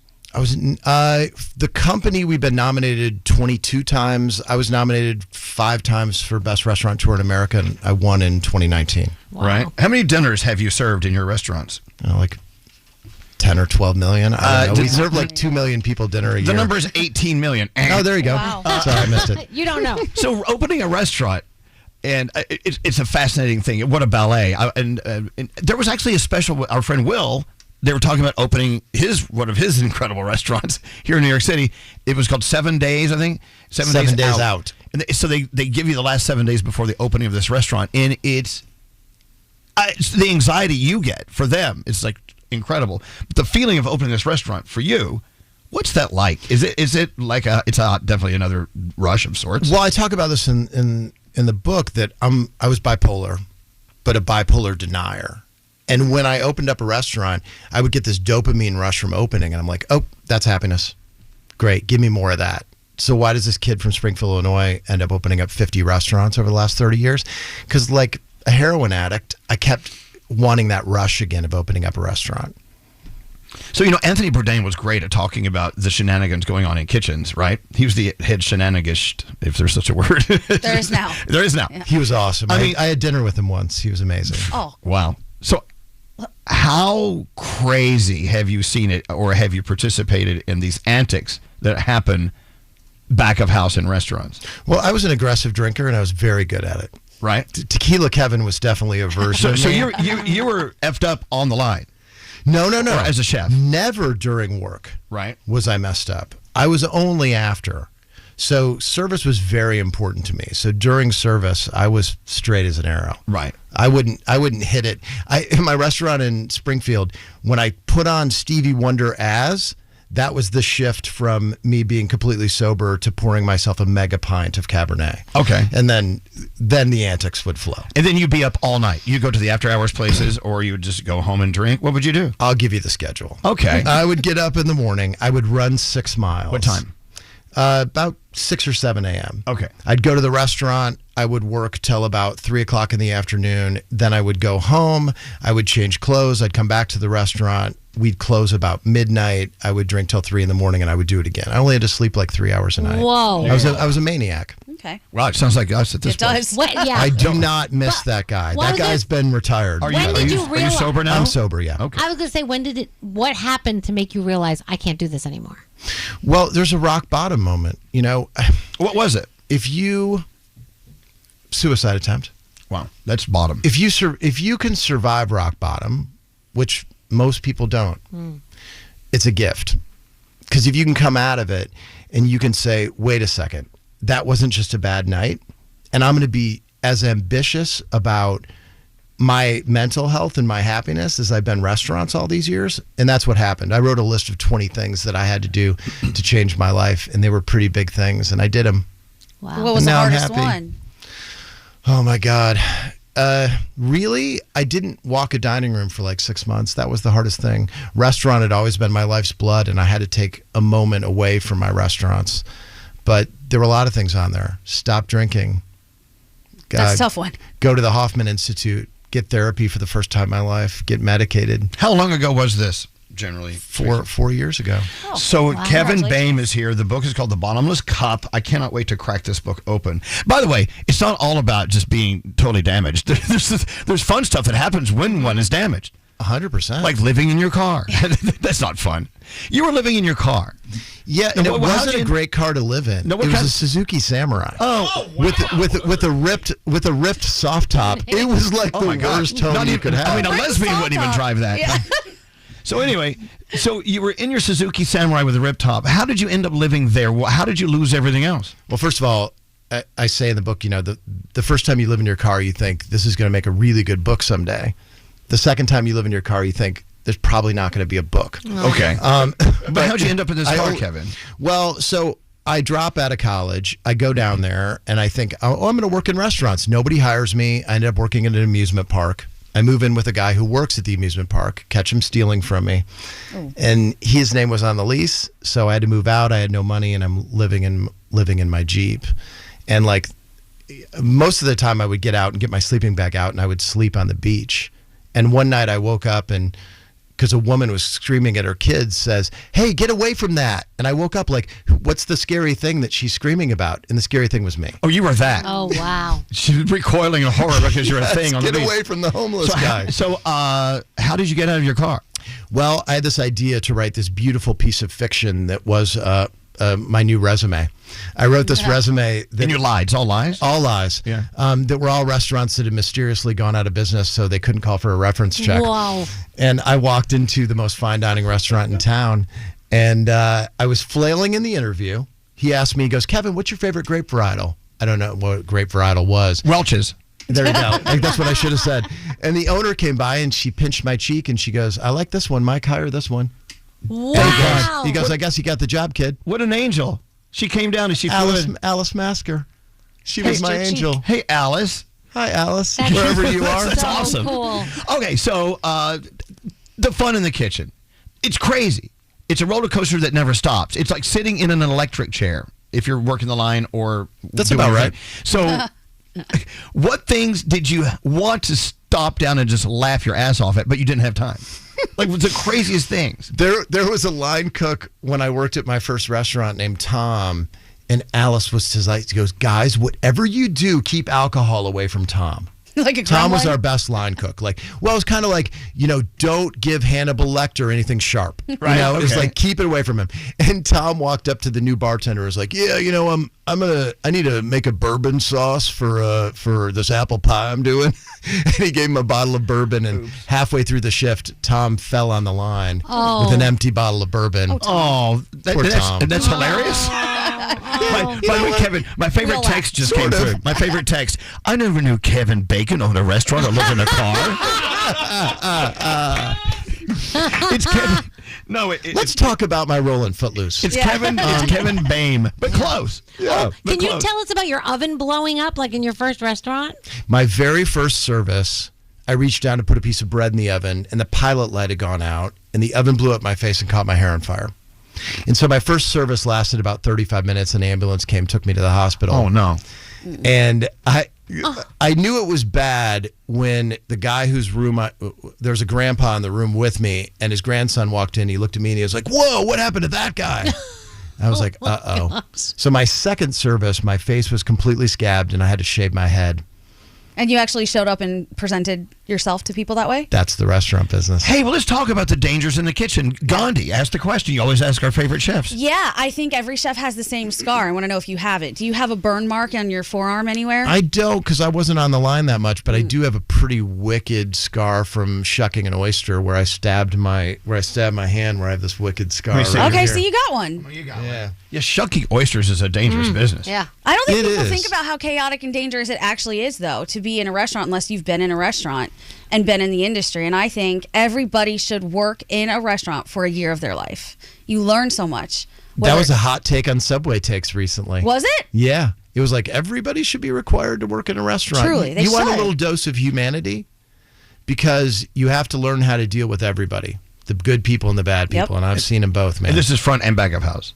Front and back of house. So there's a place downtown called Walker's. It's great old Irish pub restaurant. I used to go there. That was our living room. We did lunch and dinner and stay there and drink and eat all day.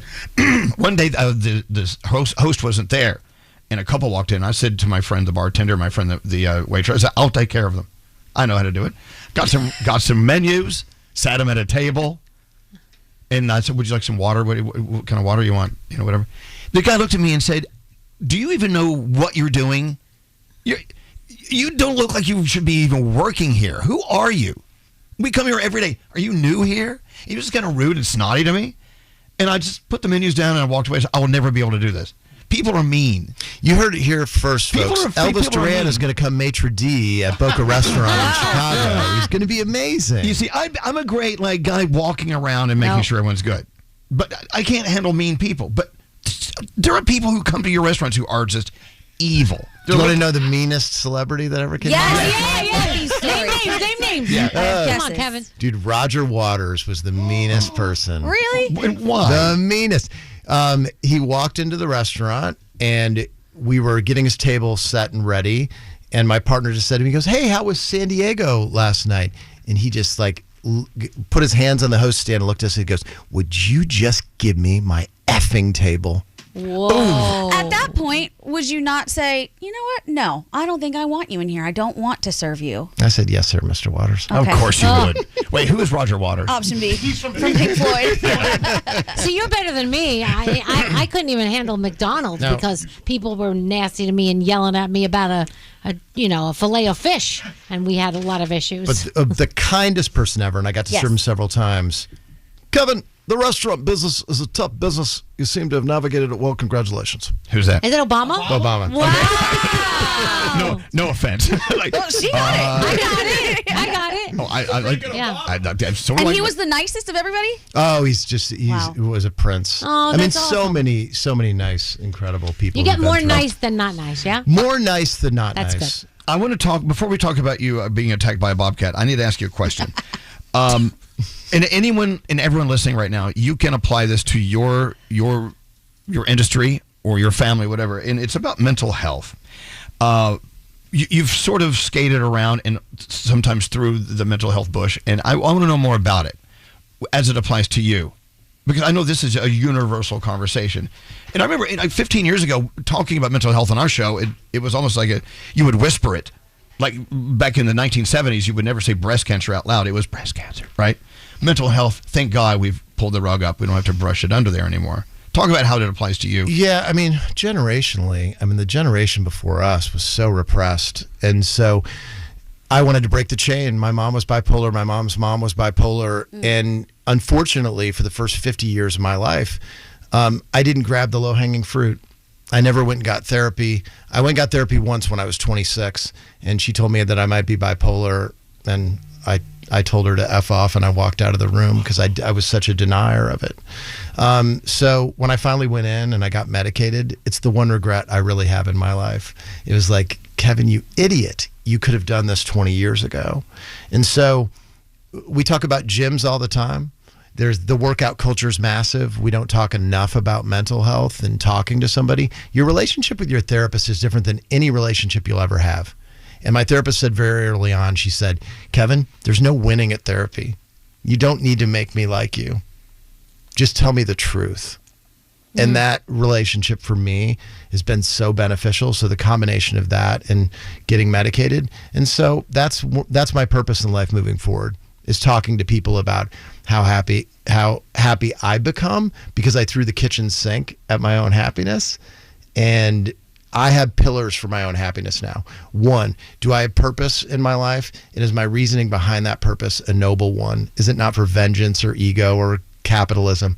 Two, do I encounter the people that I like and love while I'm doing that purpose? And three, do I like myself as the protagonist in my own story?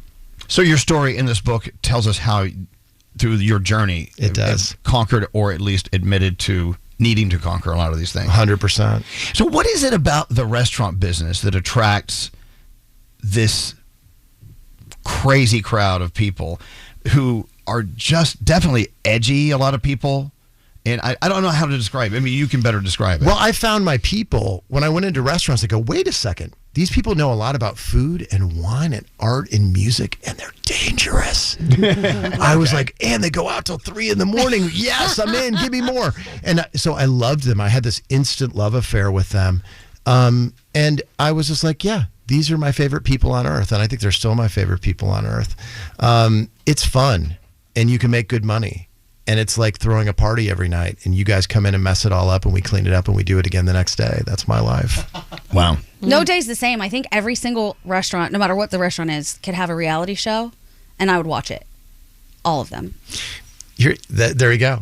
My life in a nutshell. My friend Michael Ealy's an actor. Oh, yeah. I know who that is. Super handsome fella. Yep. He was in a play here in New York, and the stage was a basketball court. And he, at the end of the play, and there was a man in an apartment who had supposedly bet on the game. At the end of the play, Michael Ealy gets the ball. He takes a 12-foot jump shot. He makes it. They celebrate. Play ends. First night, Philip Seymour Hoffman came to see the play. And when Michael left out the side door, Philip Seymour Hoffman's standing there with his arms crossed, and he goes, "What happens if you miss it?" And Michael goes, "It's a different ending." And he goes, "What's the other ending?" He goes, "You got to come on a night when I miss." And when he told me that story, I was like, that's my life. I don't know if the women at table 43 are going to have the best night of their life. I don't know if they're going to catch their hair on fire on the candle. But I've written both endings. So I'm a script writer every night. And I don't know what's going to happen. I love that part. So a 9 to 5 would kill you. This is what you need. You need the diversity and the energy. I'd already be dead. Okay. Oh, wow. Well, I'm glad you don't If have I that. worked if I worked in a cubicle at, wherever, that's just not for me. I was not wired for that. Well, and a restaurant isn't not for everyone as well. Mm-hmm. It's yin yang. Hey, talk about hospitality. Do you actually explain to people what hospitality is versus good food in a restaurant? Hospitality is how you make people feel. As Will Guidara says, service is black and white, hospitality is color. Yeah. Yeah, Wow. which is really beautiful. I tell a story all the time of a man who came in on his anniversary and he brought a bottle of 1961 Chateau Lafite Rothschild with him. And it was represented his dad being there that night because that was his dad's gift on his wedding night. And this is his 25th anniversary. I opened the bottle to decant it before everybody showed up and it was corked. And the man cried hysterically in front of me. And I was like, hey, what if we replace it with one of these other bottles? And he's like, no. They're going to know that 97 Silver Oak is not the 61 Lafite. I go, I know a guy down the street. A guy down the street sold me a bottle of 66 Lafite for $100. I came back. I decanted the 66, threw it away, rinsed out the bottle of 61, put it in the decanter. Just then the people showed up. We poured the wine for everybody. He told the story of his father. Everybody cried. And everybody talked about the greatest glass of wine they ever had in their entire life. And the man came up to me and he whispered in my ear, goes, "You're a beautiful liar, young man." Wow. Because my dad would have loved this. That's hospitality. That's hospitality. Yeah. Wow. But you can find it in all sorts of restaurants, like a Wendy's, for instance. People always ask me, what's my greatest meal of all time? Here And we I go. kind of jokingly say Wendy's. I go to this Wendy's in Carlinville, Illinois in 1997. I walk in the door, and there's a woman perched at the front. She goes, "Gentlemen, welcome to Wendy's Hamburgers." I go, "Thank you. I've never seen a maitre d' at a fast food restaurant before. Thank you, Joan." I walk up to the front, and the guy up there tells me about the spicy chicken sandwich like he was working at a Michelin 3-star restaurant. How did he describe this chicken sandwich? He was like, "Sir, we have a brand new spicy chicken sandwich, and it is going to light you up today." And I was like, "Okay, fine, I'm in. Let's do it."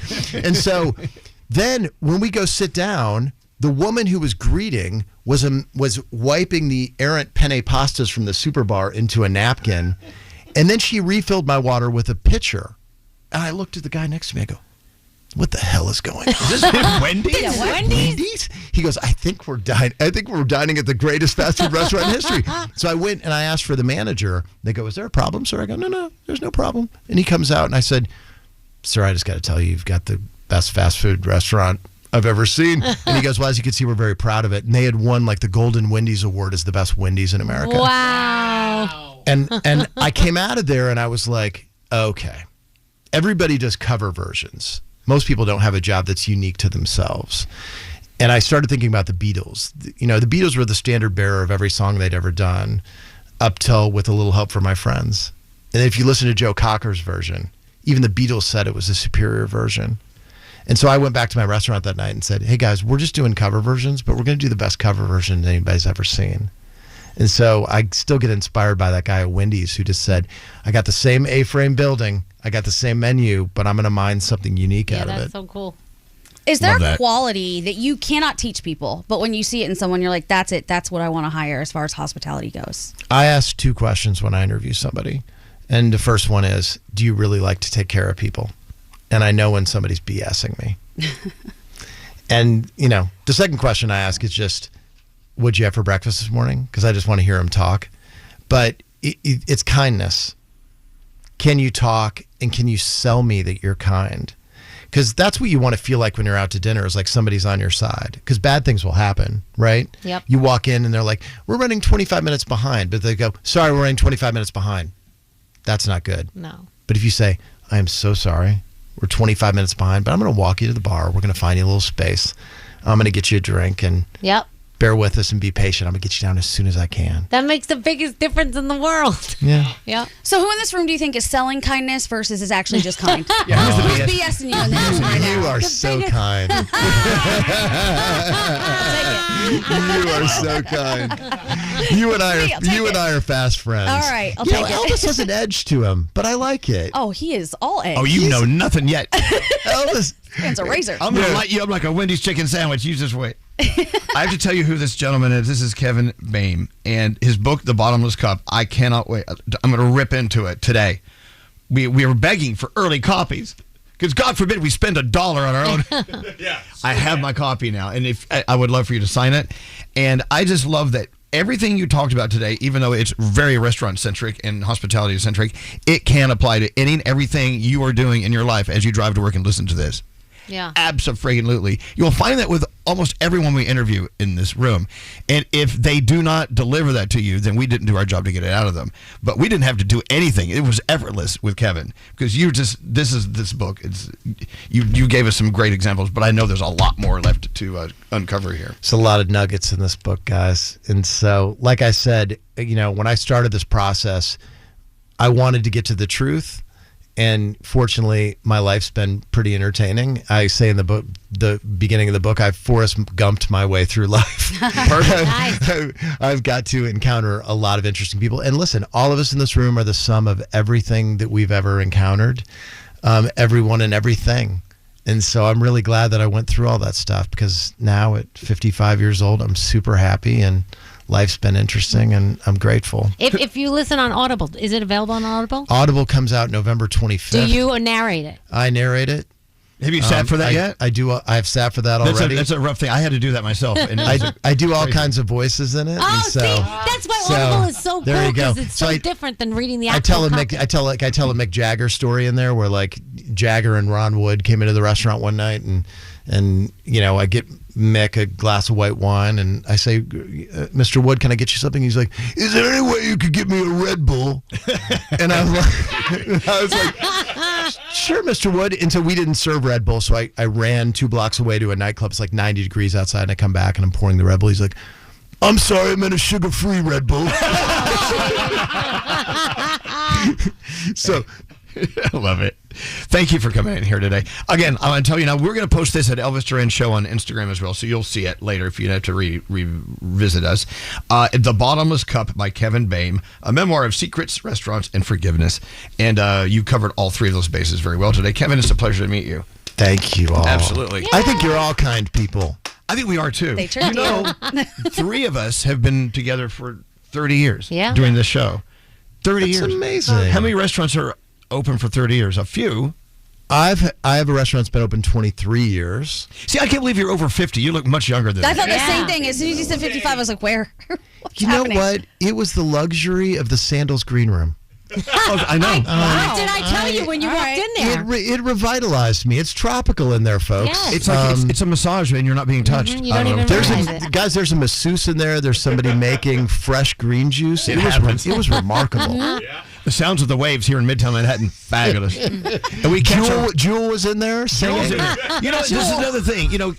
Kevin, a famous man who's lived in his car. One of your games, it needs to be people who have lived in cars at one point or another. Oh yeah, that's good. I will do it. Thank you. Can I come back and co-host sometimes, guys? You can host. We'll take the day off. It's all yours. Oh yeah, God, I love it. The kitchen's all yours. Wait, you go to the restaurants, you and you be me, and I'll be you.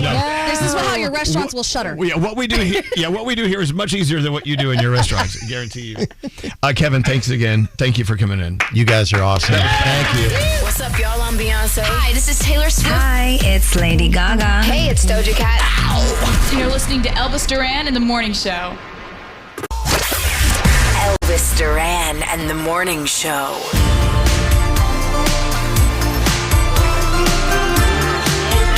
I'm sorry, I'm eating an egg sandwich. Where'd Danielle go? Danielle! Get more food. Kevin, our guest, brought us all these incredible pastries and breakfast sandwiches. Did you try the egg sandwich? Everyone keeps saying it's the greatest thing they've ever eaten. It's the second best thing I've ever put in my mouth. Oh, elaborate. How about the cinnamon rolls? Oh, my God. Kevin went out there and did that a-hole thing that I love. What did you He do? ate the heart out of the cinnamon roll. Because, that's the best part. Oh. It's the most moist. It has Okay. cinnamon. You'll never eat Yeah, it. I'm not going to touch that. Tell Kevin what I said. Kevin! So good. Anyway, so Kevin Boehm, fantastic. What? We got to do sound here. Oh, my It's gosh. what- You ready for it? Am I ready for it? Am I ready for it? Are you ready for it? Can I handle it? Am I ready for it? All right, let's do sound. All right, let's start in Florida. So we know about Florida Man, but now I introduce you to Florida Teen. So this teen decided to take his car for a joyride at 2:30 in the morning, ruined a golf course. Listen to how much damage he caused on one hole. Of the second hole, causing about $160,000 in damage. A 17-year-old Atlantic High School student confessed to causing the damage because they were bored. Didn't think there was anything else to do at 2:30 in the morning. I'll use a line that my grandmother relayed on me. Nothing good happens after 10 o'clock at night. Over $100,000 worth of damage on a golf course. Did your parents ever say that to you? Yes. You can't go out. Nothing good happens after 11 p.m. And I argue that's when all the good stuff happens. The good stuff starts around 12:30. Exactly. My dad would say diner. Nothing good happens at a diner after midnight. Scary, you're producing the show, but you keep going out and getting more food. Dude, how many of those did you have? This is my first one. Oh, please. Hey, Kevin! Is he out there? Yeah, he's chatting with the ladies. Oh, of course. All right. The Prime Minister of the UK, Boris Johnson, is going viral for how he says ChatGPT. I love AI. Do you use AI? Absolutely. Do you use ChatGPT? Do you love ChatGPT? I love ChatGPT. I love it. ChatGPT is fantastic. I was going to say, this sandwich. I was telling you, this is the second best thing I've ever put in my mouth. And you won't elaborate. And the first is? Yeah. Don't ask. Oh, just use your imagination. All right. Well, thank you again. Oh. Get out of here. What are you doing? Oh, I thought you were going to yell at him. called me back in. But with the food, tell him what this food is from your place. Kafar in Brooklyn. So at the Hoxton in Brooklyn, we have Jaffa, Kafar, and Laser Wolf. So Laser Wolf is like warm pita and salatine and food off the hardwood grill. And then Kafar is a lot of things. It's a bakery. You had some great pastries there. Oh my gosh, You're those eating are insane. Some egg and smoked salmon sandwiches on Jerusalem bagels. Apple babka, beautiful pastries, cinnamon rolls out there. Michael Solomonov, he won the James Beard for Best Chef in America. He's been here before. He brought his food from Philly, didn't he? He brought his food from Philly. Hey, He's question. a handsome fella. But can we talk about what you did? This is the move.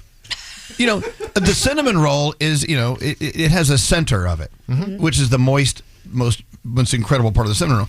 You said screw the rest of it. You just went for the heart, ate the heart, and just left the bone sitting there. You're absolutely right. Because I do the same thing. What I did. I do the same thing. You know, is that bad? Are we bad people because we do that? Well, there was 4 of them. It's not like I took 4 hearts. I took 1.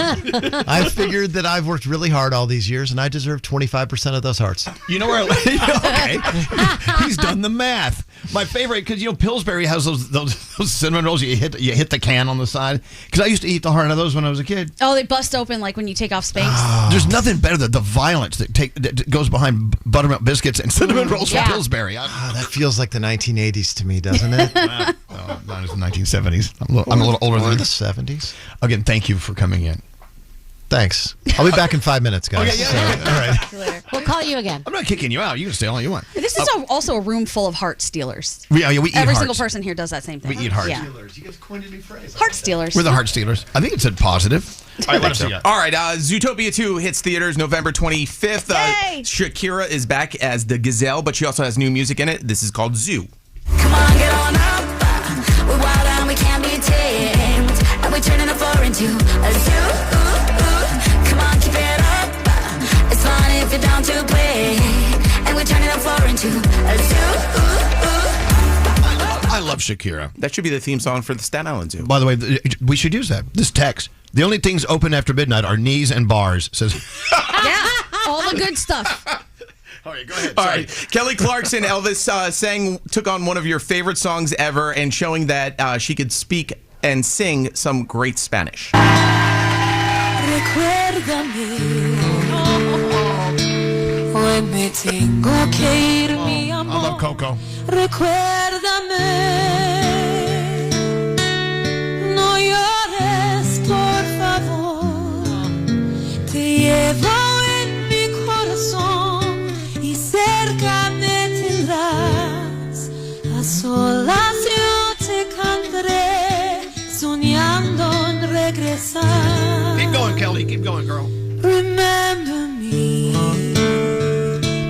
though I have to travel far. Remember me, each time you hear a sad guitar.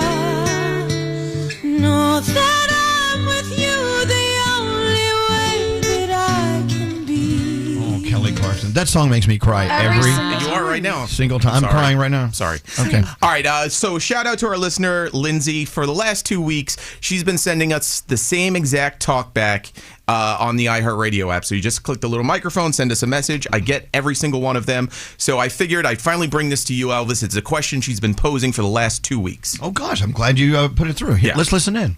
Can we get Elvis on Dancing with the Stars? Oh, God. I think it would be so iconic and he would crush it. If they really want to go controversial, I say put him with Gleb. But I'd honestly be down for him and anyone.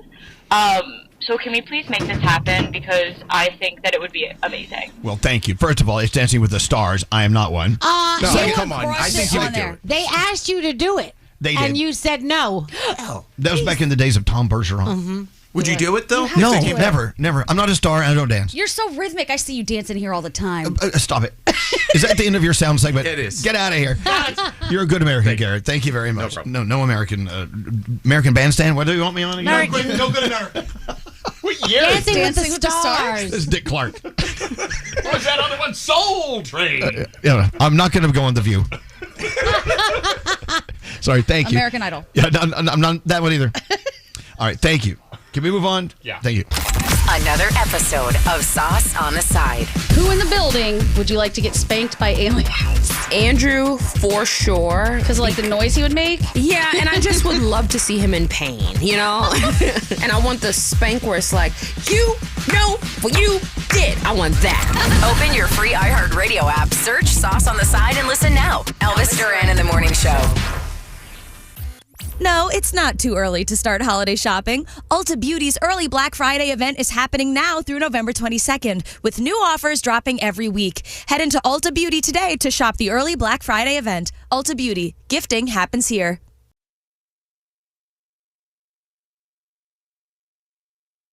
Bring it! Elvis Duran and Morning Show. All right, we are having such an interesting New York City moment. All right, so we have two guys, we think they're guys, on the window cleaning thing. What's this thing called? Little platform? It's called It's the window washing gondola. The window washing gondola. No. Yeah, whatever. It starts at the roof of our tall building in Manhattan, and they get on this thing and they wash the windows and they slowly lower them down and they go to every floor and do their thing. Well, they're now down to our windows here on the 6th floor. Mm-hmm. But you only see their feet. Yeah. And then it comes down a little more than you see their knees. But he's not washing windows. He's taking pictures. Well, they're probably... It's, For what? The building, the safety of the building or something. They do that in New York. Oh, boy. Now, see, it slowly comes down. You see their ankles. And then it comes down more than you see their kneecaps. Now we're at crotch and chest level. Yes. We don't see their faces yet. We're about to get the big reveal. Okay, so which guy's like the hottest one? The guy on the left or the right? Okay, based solely on this, I'm going to go right, yellow vest. Yes, 100%. Because the other one's... What? Yeah. He's turned sideways. You can't see a lot. We can't see anything. Big puffy coat. I'm thinking the guy on the left is going to be the most attractive. It could be a woman.